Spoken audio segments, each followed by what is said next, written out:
Hello everybody, welcome back to our Suman Guru education YouTube channel. మీరు చూస్తున్నారు సుమన్ గురు education YouTube channel. మరి ఈనాటి ఈ వీడియోలో తెలుగు భాషా బోధన ఉద్దేశాలు, విద్యా ప్రమాణాలు, విలువలు అన్న అంశం నుంచి మొదటగా ఒక 50 బిట్స్ని సెల్ఫ్ ఎగ్జామిన్ రూపంలో మనం ప్రాక్టీస్ చేద్దాం. మీరు ఒకవేళ తెలుగు మెథడాలజీని పరిపూర్ణంగా పూర్తి చేసి ఉంటే గనక ఇది మీకు ఒక రివిజన్ టెస్ట్ వలె, సెల్ఫ్ ఎగ్జామినేషన్ వలె ఉపయోగపడుతుంది. లేదు తెలుగు మెథడాలజీ ఎంతవరకు కన్ఫ్యూజ్గా ఉంది, ఏమి చదవలేదు అనే వారికి ఇది ఒక ప్రిపరేషన్ వలె ఉంటుంది. ఇంకా మీకు ఎవరైతే డిఎస్సి కోసం ప్రిపేర్ అవుతున్నారో అటువంటి DSC aspirants life time members WhatsApp గ్రూప్లో మెంబర్షిప్ తీసుకుంటే మీకు ప్రయోజనం ఉంటుంది. ఎందు గురించి అంటే వీటికి సంబంధించినటువంటి పూర్తి నోట్స్ అనేది, అంటే ప్రాక్టీస్ బిట్స్తో పాటు నోట్స్, ఎక్కడ ఎక్స్ప్లెనేషన్ అవసరమో అక్కడ ఎక్స్ప్లెనేషన్, ఇవన్నీ కూడా మీకు నేను అందిస్తూ వస్తున్నాను. ఇవన్నీ కూడా వీడియోల రూపంలో షార్ట్ టర్మ్లో మీకు అందించడం కాస్త కష్టం. ఆన్లైన్లో అన్నీ అందించడం అనేది కష్టం కాబట్టి, టైం తక్కువగా ఉంది కాబట్టి లైఫ్ టైం మెంబర్షిప్ తీసుకుంటే తెలుగు కంటెంట్, తెలుగు మెథడాలజీ రెండింటి నుంచి కూడా ఆయా కాన్సెప్ట్స్, డిఎస్సి సిలబస్కి అనుగుణంగా కాన్సెప్ట్స్, వాటి ప్రాక్టీస్ బిట్స్, అవసరమైన చోట ఎక్స్ప్లెనేషన్, వీటన్నిటిని కూడా మీకు అందించడం జరుగుతూ ఉంటుంది. సరే, ఇకపోతే మనం వివరాల్లోకి వెళ్ళినట్టయితే, ఎవరైతే లైఫ్ టైం మెంబర్షిప్ అనేది వాట్సాప్ గ్రూప్లో కావాలి అనుకుంటారో వారు ఈ వీడియో క్రింద డిస్క్రిప్షన్లో నా మొబైల్ నెంబర్ ఉంది, దానికి వాట్సాప్ అనేది చేయండి. చేస్తే మరిన్ని వివరాలు నేను అందిస్తాను. దయచేసి కాల్స్ చేయకండి. ఎందు గురించి అంటే కంటెంట్, మెథడాలజీ, ఈ ప్రాక్టీస్ బిట్స్, నోట్స్, ఈ వీటిలో ఈ మేకింగ్లో చాలా బిజీగా ఉంటున్నాను కాబట్టి మీ కాల్స్కి నేను సరైన టైంలో రెస్పాండ్ అవ్వకపోవచ్చు. ఈ కంటెంట్ డెవలప్మెంట్లో బిజీగా ఉంటున్నాను కాబట్టి దయచేసి అర్థం చేసుకుంటారని భావిస్తున్నాను. ఇకపోతే ఈ వీడియో మీద క్లిక్ చేసిన ఫాలోవర్స్ అందరికీ కూడా ముందుగా నా స్పెషల్ థ్యాంక్స్ని తెలుపుకుంటూ విషయంలోకి మనం వెళ్ళిపోతున్నాం. మొదటగా చూస్తున్న వారు వెంటనే ఛానల్ని సబ్స్క్రైబ్ చేసుకోండి, పక్కనే ఉన్న బెల్ ఐకాన్ క్లిక్ చేయండి. నేను ఏ వీడియో అప్లోడ్ చేసినా కూడా మొదటగా మీరు అందుకోవడానికి అవకాశం అనేది ఉంటుంది. అలాగే వీడియోకి ఒక లైక్ ఇస్తే మీరు సపోర్ట్ చేసినట్టుగా ఉంటుంది. సరే, ఇంకా మనం కంటెంట్లోకి వెళ్ళిపోతున్నాం. చెప్పాం కదా, తెలుగు భాషా బోధన ఉద్దేశాలు, విద్యా ప్రమాణాలు, విలువలు. ఇందులో భాగంగా మొదటి 50 బిట్స్ని ఇప్పుడు మనం చూద్దాం. ప్రథమ భాషగా తెలుగు బోధన ఉద్దేశాలు. ఇక్కడ నుంచి ఇప్పుడు మనం బిట్స్ని చూద్దాం. మొదటి బిట్టు, పాఠ్య ప్రణాళికల రూపకల్పనకు,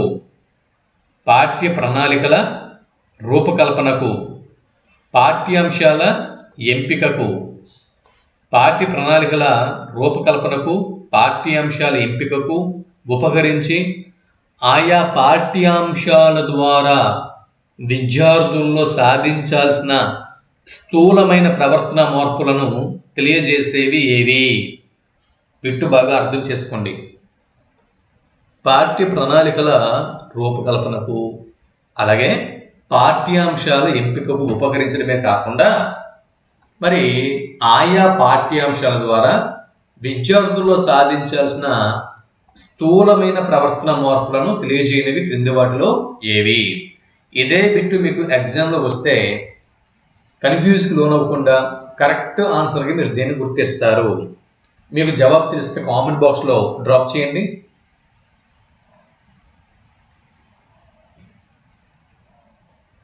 జవాబు చెప్పేస్తున్నాను. జవాబు ఆప్షన్ 1, ఉద్దేశాలు సరైనటువంటి జవాబు. ఉద్దేశాలు, ఇది ఎవరైతే కరెక్ట్గా ఆన్సర్ చేయగలిగారో వారికి అదే వెల్, నైస్ అని మనం అనుకోవచ్చు. ఇకపోతే రెండవ బిట్ని ఇప్పుడు మనం చూస్తున్నాం. బిట్ నెంబర్ 2, ఇక్కడ ఉన్నటువంటి 50 బిట్లలో కనీసం 45 బిట్లు అటెంప్ట్ చేస్తే మీ ప్రిపరేషన్ పర్ఫెక్ట్ వేలో ఉంది అని చెప్పి అర్థం. తక్కువగా అటెంప్ట్ చేస్తే కనుక కాస్త ఈ ప్రిపరేషన్ని మీరు వెరిఫై చేసుకోవాల్సి ఉంటుంది. అలాగే ఈ వీడియోని మరొకసారి మీరు రీప్లే చేయాల్సి ఉంటుంది. ఒక ప్రత్యేక పాఠ్య ప్రణాళిక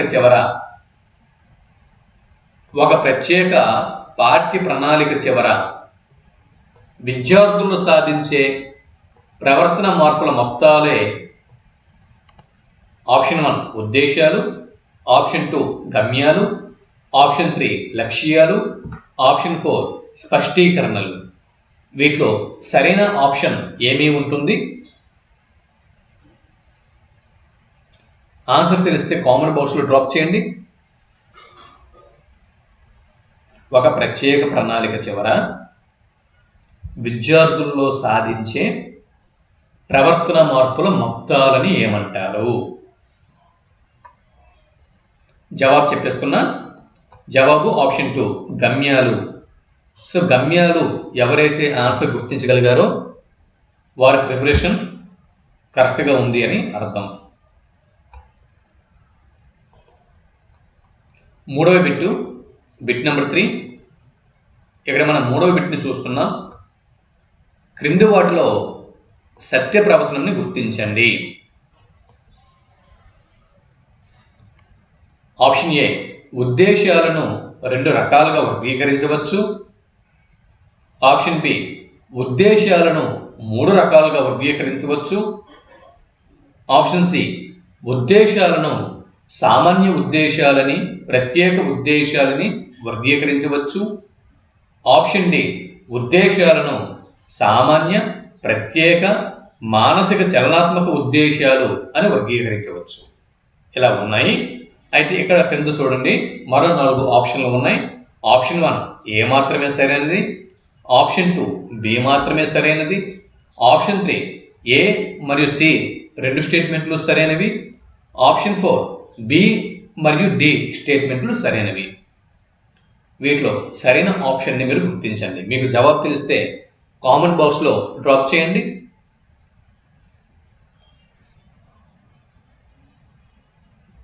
జవాబు చెప్పేస్తున్న ఆప్షన్ 3 సరైనటువంటి జవాబు. ఏంటి? ఎస్, ఉద్దేశాలని 2 రకాలుగా వర్గీకరణ చేయవచ్చు. ఉద్దేశాలను ఎన్ని రకాలుగా వర్గీకరణ చేయొచ్చు అండి? 2 రకాలుగా వర్గీకరణ చేయొచ్చు. అవి సామాన్య ఉద్దేశాలు మరియు ప్రత్యేక ఉద్దేశాలు. సామాన్య మరియు ప్రత్యేక. ఓకే, సామాన్య ఉద్దేశాలు, ప్రత్యేక ఉద్దేశాలు అని 2 రకాలుగా ఉద్దేశాలని మనం వర్గీకరణ చేయవచ్చు. కాబట్టి ఆప్షన్ ఏ మరియు ఆప్షన్ సి ఇవి కరెక్ట్. కాబట్టి ఇక్కడ 3వ ఆప్షన్ సరైనటువంటి జవాబు.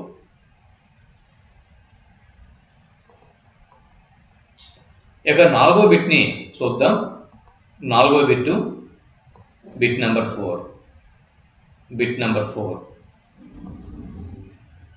ఆశయాల, గమ్యాల విస్తృత వ్యక్తీకరణలే ఆప్షన్ 1 ఉద్దేశాలు, ఆప్షన్ 2 గమ్యాలు, ఆప్షన్ 3 లక్ష్యాలు, ఆప్షన్ 4 స్పష్టీకరణలు.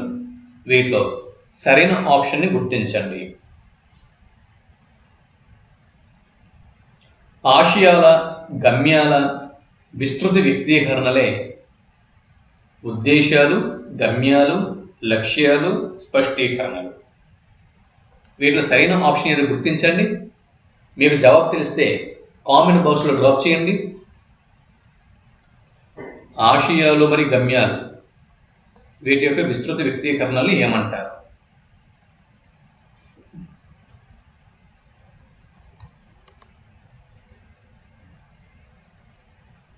ఇక్కడ చూడండి, ఆశయాలు మరియు ఉద్దేశాలండి, గమ్యాలు కాదు. ఇక్కడ ఉద్దేశాలు అని కరెక్ట్ చేసుకోండి. ఉద్దేశాలు, ఆశయాలు మరియు ఉద్దేశాలు వీటి యొక్క విస్తృత వ్యక్తీకరణల్ని గమ్యాలు అని చెప్పి అంటాము. కాబట్టి ఆన్సర్ గమ్యాలు. కాబట్టి ఇక్కడ ఉద్దేశాలు అని కరెక్షన్ చేసుకోండి. ఐదవ బిట్టు సుదీర్ఘకాలంలో విద్యా ప్రణాళిక మొత్తంపై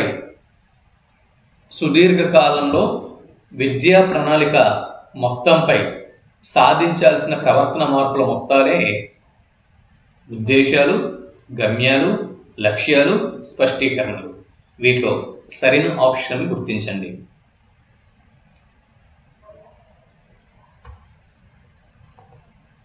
సుదీర్ఘకాలంలో విద్యా ప్రణాళిక ఏదైతే ఉంటుందో ఈ విద్యా ప్రణాళిక మొత్తంపై సాధించాల్సిన ప్రవర్తన మార్పుల మొత్తాలు వీటిని ఏమంటారు? సుదీర్ఘకాలంలో విద్యా ప్రణాళిక మొత్తంపై సాధించాల్సిన ప్రవర్తన మార్పుల మొత్తాలని ఏమంటారు? జవాబు ఆప్షన్ 2 గమ్యాలు అని చెప్పి పేర్కొంటారు. గమ్యాలు అని చెప్పి పేర్కొంటారు.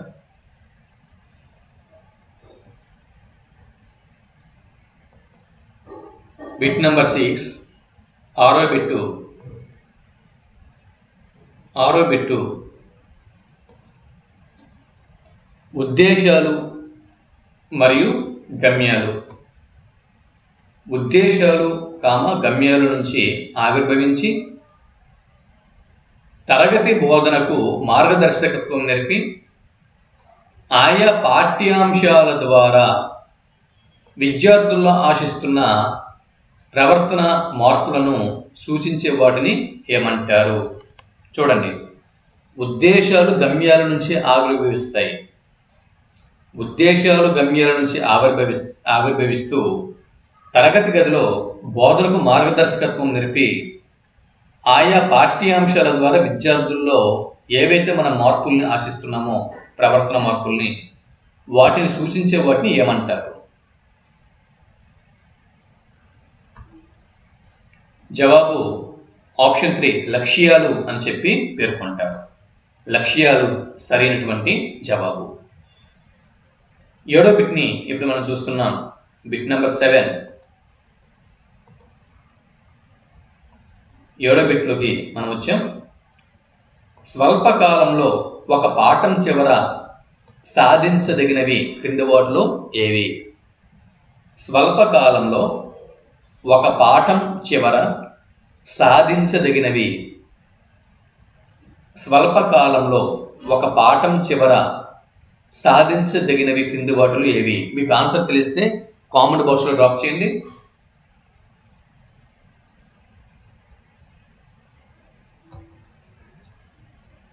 స్వల్పకాలంలో ఒక పాఠం చివర సాధించదగినవి. జవాబు ఆప్షన్ 3 లక్ష్యాలు సరైనటువంటి జవాబు. లక్ష్యాలు సరైనటువంటి జవాబు. 8వ బిట్ని ఇప్పుడు మనం చూద్దాం. Bit number 8. బిట్ నెంబర్ 8 బోధనా లక్ష్యాలను ప్రవర్తన రూపంలో వివరించేవి. బోధనా లక్ష్యాలు ఏవైతే ఉన్నాయో వాటిని ప్రవర్తన రూపంలో వివరించేవి. బోధనా కృత్యానికి ప్రాతిపదికగా నిలిచేవి క్రింది వాటిలో ఏవి? జవాబు మీకు తెలిస్తే కామెంట్ బాక్స్లో చెప్పండి. బోధనా లక్ష్యాలను ప్రవర్తన రూపంలో వివరించేవి, బోధనా కృత్యానికి ప్రాతిపదికలుగా నిలిచేవి క్రింది వాటిలో ఏవి? ఇదే బిట్టు మనకి ఎగ్జామ్లో వస్తే సరైన జవాబుగా మీరు దేన్ని గుర్తిస్తారు? జవాబు ఆప్షన్ 4 స్పష్టీకరణలు సరైనటువంటి జవాబు. ఇప్పుడు మనం 9వ బిట్ని చూద్దాం. Bit number 9.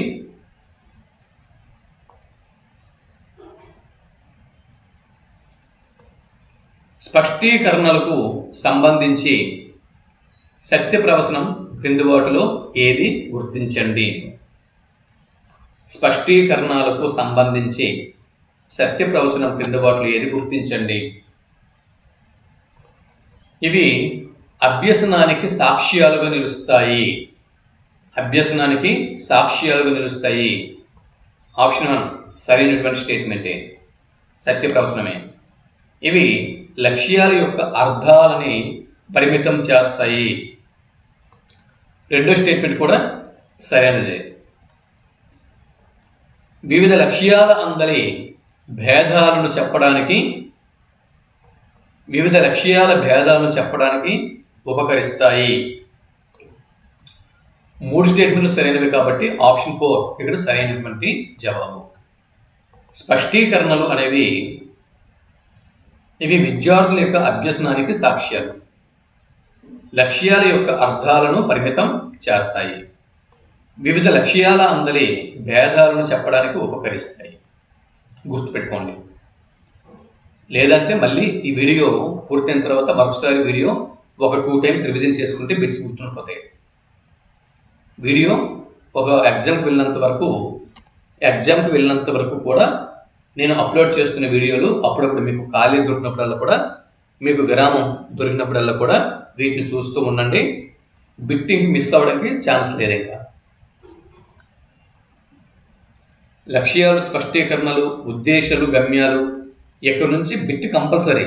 ఇంతకు ముందు ఒక 50 బిట్లు మీకు ఇచ్చాను, దానికి కంటిన్యూషన్ ఈ వీడియో. ఓకే, అది ఇది లక్ష్యాలు, స్పష్టీకరణలు, ఉద్దేశాలు, గమ్యాలు ఎక్కడి నుంచి కంపల్సరిగా బిట్ వస్తుంది. బిట్ నెంబర్ 10 బోధన అభ్యసన సన్నివేశాలలో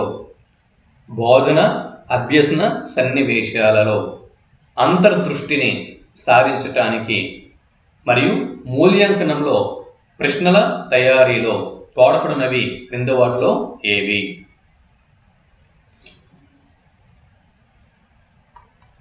చూడండి, బోధన అభ్యసన సన్నివేశాలలో అంతర్దృష్టిని సారించడానికి, మూల్యాంకనంలో ప్రశ్నల తయారీలోను తోడ్పడుతున్నవి క్రింద వాటిలో ఏవి?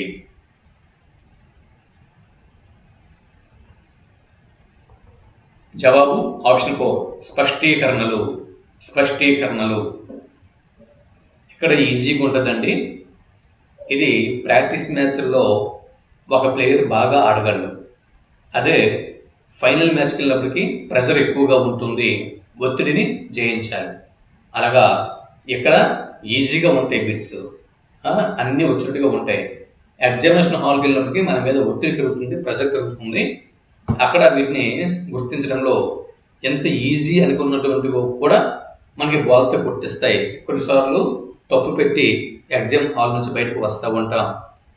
కాబట్టి ఇక్కడ మనం జడ్జిమెంట్ అనేది కరెక్ట్గా ఉండాలంటే, ఎగ్జామినేషన్ హాల్లో బిట్స్ యొక్క జడ్జిమెంట్ కరెక్ట్గా ఉండాలి అంటే ఇక్కడ మన ప్రాక్టీస్ అనేది ఎంత ఎక్కువగా చేస్తామనేది ముఖ్యము, చాలా ఇంపార్టెంట్.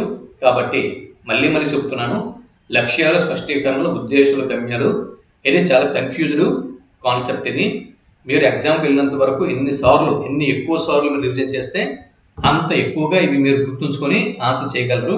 లేదంటే తప్పకుండా ప్రాక్టీస్ లోపిస్తే తప్పకుండా తప్పు పెట్టి వస్తారు, చూసుకోండి. కాబట్టి వీడియోని అప్పుడప్పుడు నెలకి అంటే ఒక 10 రోజులకు ఒకసారి కూడా వీటిని ఫోకస్ చేయండి, రివిజన్ చేయండి. బిట్ నెంబర్ 11 ఒక లక్ష్యాన్ని స్పష్టంగా చెప్పడానికి తోడ్పడనవి క్రింద వాటిలో ఏవి? ఒక లక్ష్యంని స్పష్టంగా చెప్పటానికి తోడ్పడనవి క్రింద వాటిలో ఏవి? జవాబు ఆప్షన్ 4 స్పష్టీకరణలు సరైనటువంటి జవాబు. 12వ బిట్ని ఇప్పుడు మనం చూద్దాం. బిట్ నెంబర్ 12 ఒక లక్ష్యాన్ని సముపార్జించడానికి తోడ్పడనవి క్రింద వాటిలో ఏవి? జవాబు ఆప్షన్ 3 స్పష్టీకరణలు సరైనటువంటి జవాబు.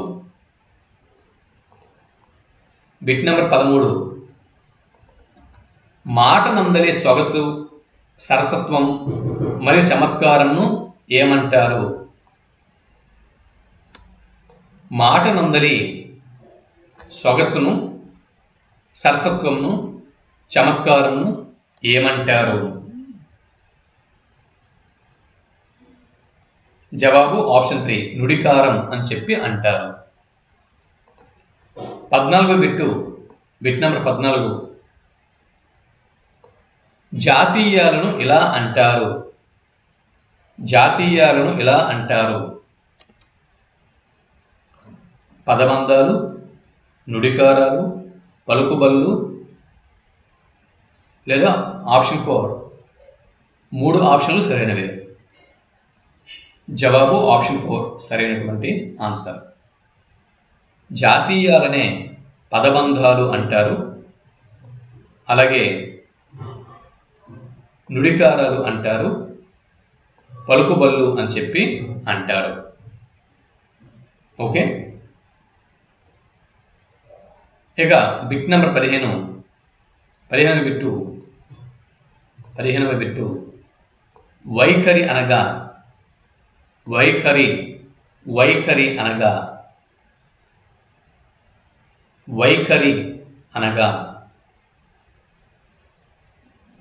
ఒక వస్తువును గురించి ప్రత్యేక భావం ఏర్పడుట,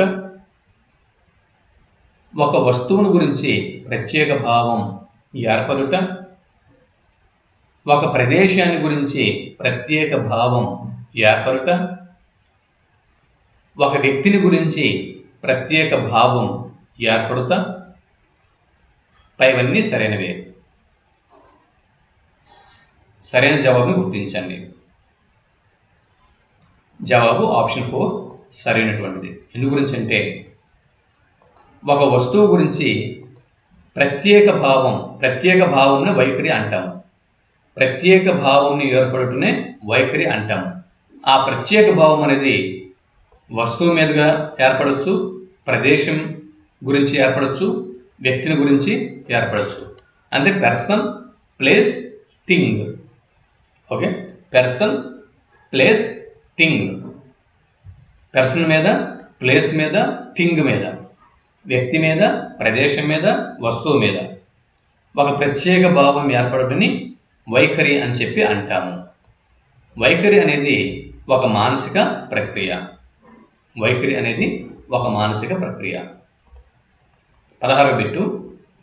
బిట్ నెంబర్ 16. క్రింది వాటిలో 3 సముచితమైన మనోవైఖరికి చెందగా, క్రింది 4 ఆప్షన్లలో 3 ఆప్షన్లు సముచిత మనోవైఖరికి చెందినవి కాగా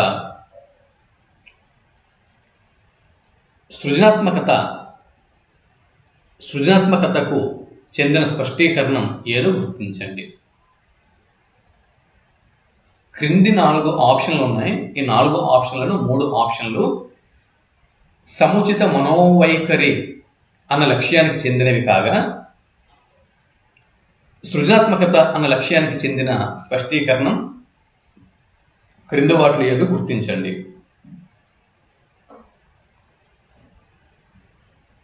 జవాబు ఆప్షన్ 1 నుడికారపు సొంపును ప్రదర్శించుట.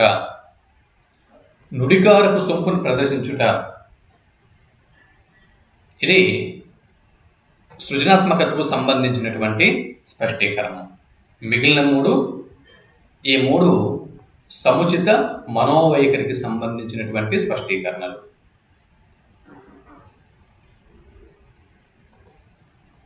17వ bit number 17. విమర్శలను సహృదయంతో స్వీకరించుట అనేది ఏ లక్ష్యానికి చెందిన స్పష్టీకరణ? విమర్శలను సహృదయంతో స్వీకరించుట ఇది ఒక స్పష్టీకరణ. ఇది ఏ లక్ష్యానికి చెందుతుంది? జవాబు ఆప్షన్ 3 సముచిత మనోవైఖరి సరైనటువంటి జవాబు. సముచిత మనోవైఖరి అన్న లక్ష్యానికి చెందినటువంటి స్పష్టీకరణ విమర్శలను సహృదయంతో స్వీకరించడం. 18వ బిట్ని ఇప్పుడు మనం చూద్దాం. Bit number 18. బిట్ నెంబర్ 18 క్రింది వాటిలో సత్య ప్రవచనాన్ని గుర్తించండి. క్రింది వాటిలో సత్య ప్రవచనాన్ని గుర్తించండి. ప్రతి లక్ష్యానికి కొన్ని స్పష్టీకరణలు ఉంటాయి. ఎస్, ప్రతి లక్ష్యానికి కూడా కొన్ని స్పష్టీకరణలు. మన తెలుగు తీసుకుంటే తెలుగులో లక్ష్యాలు మొత్తం 10. ఈ 10 లక్ష్యాలకి ఒక్కొక్క లక్ష్యానికి కొన్ని స్పష్టీకరణలు అనేవి ఉన్నాయి, మనకు తెలుసు. కాబట్టి ప్రతి లక్ష్యానికి కొన్ని స్పష్టీకరణలు ఉంటాయి. ఈ స్పష్టీకరణలు అనేవి లక్ష్యంని స్పష్టంగా చెబుతాయి. సెకండ్ స్టేట్మెంట్ కూడా సరైనదే. తర్వాత నెక్స్ట్, ఒక పాఠాన్ని బోధించడానికి ఉపాధ్యాయుడు కొన్ని లక్ష్యాలను మరియు వాటి స్పష్టీకరణను దృష్టిలో ఉంచుకోవాలి. బిట్ ఇక్కడ రావచ్చు. ఒక పాఠాన్ని బోధించడానికి ఉపాధ్యాయుడు వేటిని దృష్టిలో ఉంచుకోవాలి అంటే లక్ష్యాలను మరియు వాటి యొక్క స్పష్టీకరణలను అని ఇక్కడ మనం జవాబుని గుర్తుంచుకోవాల్సిన అవసరం ఉంది. ఈ పాయింట్ చాలా జాగ్రత్త. కాబట్టి ఒక పాఠాన్ని బోధించడానికి ఉపాధ్యాయుడు కొన్ని లక్ష్యాలను వాటి స్పష్టీకరణలను దృష్టిలో ఉంచుకోవాలి. అలాగే లక్ష్యాలు సాధించే వరకు ఏవైతే లక్ష్యాలు విద్యార్థుల నుంచి మనం రాబెట్టాల్సి ఉంటుందో బోధన అభ్యసన ప్రక్రియ ద్వారా అవి సాధించే వరకు బోధనను కొనసాగిస్తూనే ఉండాలి. బోధనను కొనసాగిస్తూనే ఉండాలి. జవాబు ఆప్షన్ 3 సరైనటువంటి జవాబు. Option 3 correct answer.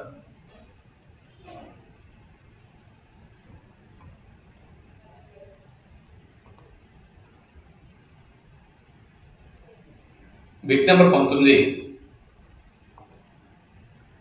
బిట్టు బోధన ఉద్దేశాలను పూరించి లక్ష్య సాధనకు తోడ్పడున్నది. బోధన ఉద్దేశాలను పూరించి లక్ష్య సాధనకు తోడ్పడున్నది క్రింది వాటిలో. బోధన ఉద్దేశాలను పూరించి లక్ష్య సాధనకు తోడ్పడినది. జవాబు ఆప్షన్ 1 మాతృభాష సరైనటువంటి జవాబు. 20వ బిట్ని ఇక్కడ చూస్తున్నాం. బిట్ నెంబర్ 20 రాము అనే విద్యార్థి తన మిత్రుని సాహిత్య కృషిని ప్రోత్సహిస్తున్నాడు. రాములో నెరవేరిన లక్ష్యం క్రింది వాటిలో ఏది అంటే సాహిత్య కృషిని ప్రోత్సహించుట అన్నటువంటి ఈ స్పష్టీకరణ ఏ లక్ష్యానికి చెందినది? సాహిత్య కృషిని ప్రోత్సహించడం అనేటటువంటిది ఒక స్పష్టీకరణ. ఇది ఏ లక్ష్యానికి చెందుతుంది? జవాబు ఆప్షన్ 3 సముచిత మనోవైఖరి సరైనటువంటి జవాబు. 21వ బిట్టు బిట్ నెంబర్ 21 క్రింది వాటిలో సృజనాత్మకతకు చెందినటువంటి స్పష్టీకరణలు 3 ఉన్నాయి. సృజనాత్మకత అన్న లక్ష్యానికి చెందిన స్పష్టీకరణలు 3 ఉన్నాయి. 1 వినియోగము అన్న లక్ష్యానికి చెందిన స్పష్టీకరణ 1 ఉంది. ఆ వినియోగానికి చెందిన స్పష్టీకరణ ఏదో గుర్తించమంటున్నారట. క్రింది వాటిలో 4 ఆప్షన్లు ఉన్నాయి కదా, వాటిలో సృజనాత్మకత అన్న లక్ష్యానికి చెందిన స్పష్టీకరణలు 3 కాగా 1 మాత్రం వినియోగానికి చెందినటువంటి స్పష్టీకరణ. మరి వినియోగము అన్న లక్ష్యానికి చెందిన స్పష్టీకరణ ఏదో గుర్తించండి.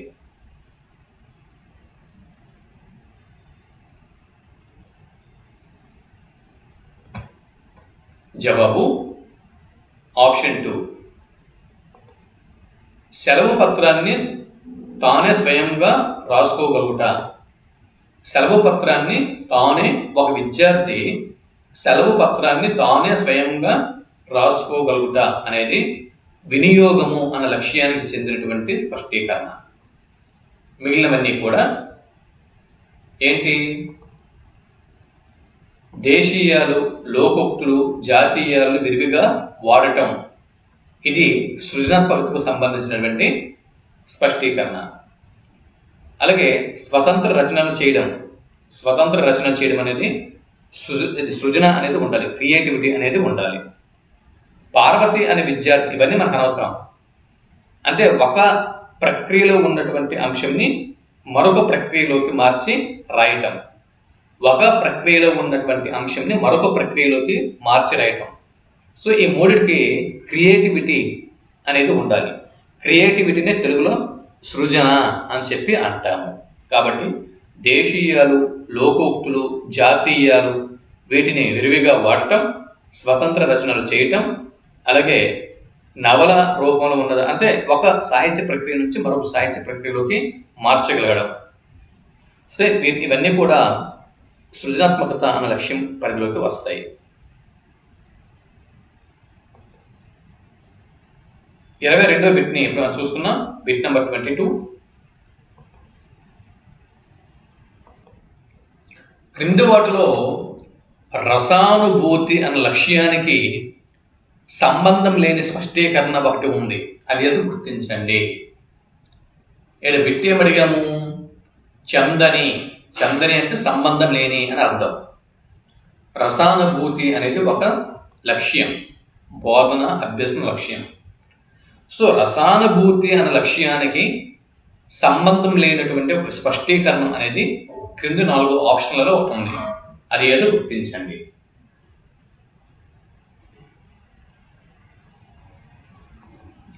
శైలిలో ప్రత్యేకతను చూపుట.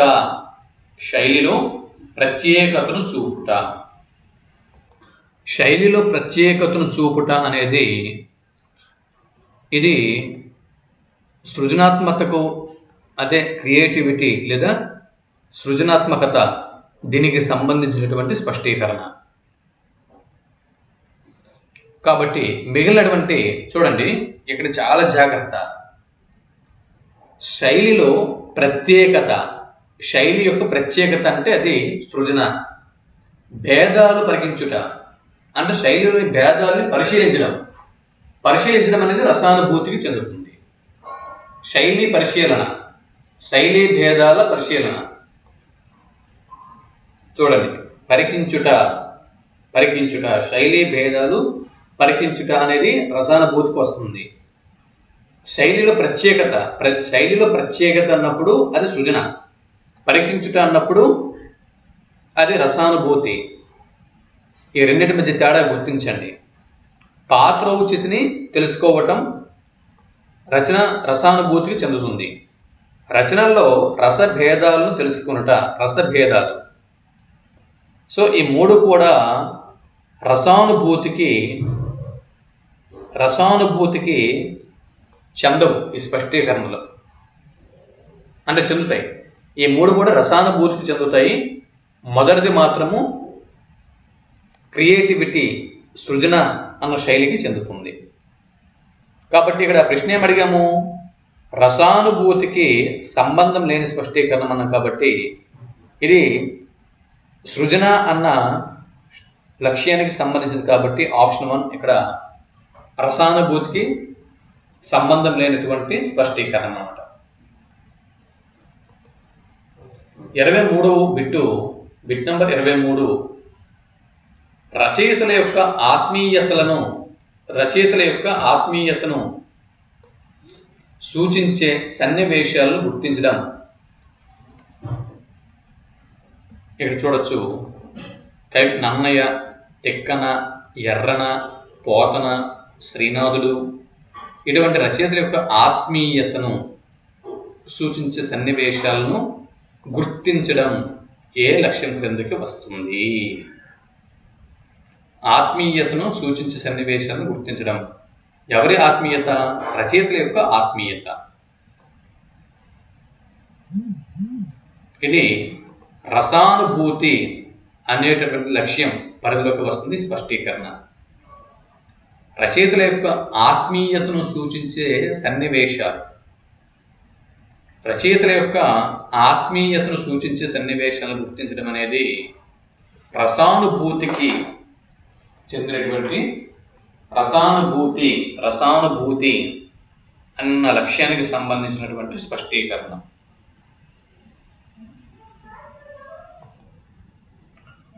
రచయితల ఆత్మీయతను సూచించే సన్నివేశాలను గుర్తించడం అనేటటువంటి స్పష్టీకరణ రసానుభూతి అన్న లక్ష్యానికి చెందుతుంది. 24వ బిట్టు బిట్ నంబర్ 24వ బిట్టు సందర్భోచితంగా గ్రంథకర్తల రచనలను ప్రమాణంగా ఉదాహరించుట. గ్రంథకర్తల యొక్క రచనలను ప్రమాణంగా ఉదాహరించుట అంటే సందర్భానికి తగ్గట్టుగా వివిధ గ్రంథకర్తలు రచించినటువంటి రచనల్ని ప్రమాణంగా ఉదాహరించగలగడం. ఇది ఏ లక్ష్యం క్రిందకు వస్తుంది? జవాబు ఆప్షన్ 3 భాషాభిరుచి అన్న లక్ష్యం పరిధిలోకి వస్తుంది. సింపుల్ అండి, ఏం లేదు, ఎక్కువగా కష్టపడకుండా గ్రంథకర్తల రచనలను ఉదాహరించడం భాషాభిరుచి. ఇకపోతే కవి సమ్మేళనాలలో పాల్గొనట. ఇది ఈ స్పష్టీకరణ ఏ లక్ష్యం పరిధిలోకి వస్తుంది? కవి సమ్మేళనాలలో పాల్గొనటం. ఇది భాషాభిరుచి అన్న లక్ష్యం పరిధిలోకి వస్తుంది. కవి సమ్మేళనాలలో పాల్గొనుట అన్న స్పష్టీకరణ భాషాభిరుచి అన్న లక్ష్యం పరిధిలోకి వస్తుంది. అయితే ఇప్పటికే 25 బిట్లు మనం పూర్తి చేస్తాం. వీడియో లెంగ్త్ 37 నిమిషాలు పూర్తిగా వస్తుంది. కాబట్టి వీడియో లెంగ్త్ ఎక్కువ ఉన్నా కూడా పూర్తిగా వీడియోని చూడరు. కాబట్టి వీడియోని ఇక్కడికి దీన్ని ముగిస్తున్నా. 26వ బిట్ నుంచి మరొక 25 బిట్లు ఈ తదుపరి వీడియోలో కంటిన్యూ చేస్తున్నాను. ఎందు గురించి అంటే చెప్పాను కదా, వీడియో లెంగ్త్ 37 నిమిషాలు దాటింది. మనకి హ్యూమన్ సైకాలజీ ప్రకారం వీడియో లెంగ్త్ ఎక్కువైనా కూడా బిట్స్ అంత బాగున్నప్పటికీ కూడా అలసట వచ్చి చూడడానికి సుముఖత చూపరు. కాబట్టి ఇక్కడికి బ్రేక్ ఇచ్చి మిగిలినటువంటి బిట్స్ని తర్వాతి పార్ట్లో నేను కంటిన్యూ చేస్తానని చెప్పుకుంటూ ఇక్కడికి వీడియోని ముగిస్తున్నాను.